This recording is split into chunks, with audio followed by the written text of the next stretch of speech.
It's very nice to see you again. Let's speak English with parents. Parents တွေကိုသုံးပြီးတော့ speaking လေ့လာကြမယ် Are you sure? မင်းသိကြရဲ့လားလို့မေးတဲ့အခါမှာ Are you sure ကိုသုံးပါတယ်အဲ့ကိစ္စမင်းသိကြရဲ့လား Are you sure about that? ဟဲ့မင်းပြောတာသိကြရဲ့လား Are you sure of what you said? သူမလာအောင်ဆိုတာသိကြလား Are you sure he's not coming? Are you used to? မင်းဒါအောင်လောက်တာစဉ်းစားရနေပြီလားလို့ပြောတဲ့အခါမှာ Are you used to သုံးပါတယ်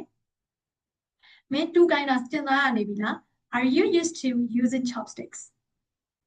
မင်းဒီမှာနေရတဲ့ဘဝကိုစဉ်းစားရနေပြီလား Are you used to life here? မင်းညဘက်ဆိုမအိပ်ပဲနဲ့နောက်ကျတဲ့အထိနေတာစဉ်းစားရနေပြီလား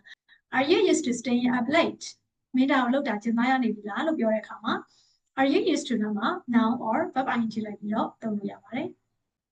As far as ဒါလေးကတော့တလောက်တော့လို့အဓိပ္ပာယ်ရပါတယ်သိရတလောက်တော့ကြားရတလောက်တော့မြင်ရတလောက်တော့အဲ့လိုအဓိပ္ပာယ်မျိုးပါငါမြင်ရတလောက်တော့သူကလူလိမ်ကြီးစားပဲ As far as I can see he's a big liar ငါမမိတလောက်တော့သူကညတကောင်ထိအိမ်ပြန်မလာခဲ့ပါဘူး As far as I can remember he didn't come home until midnight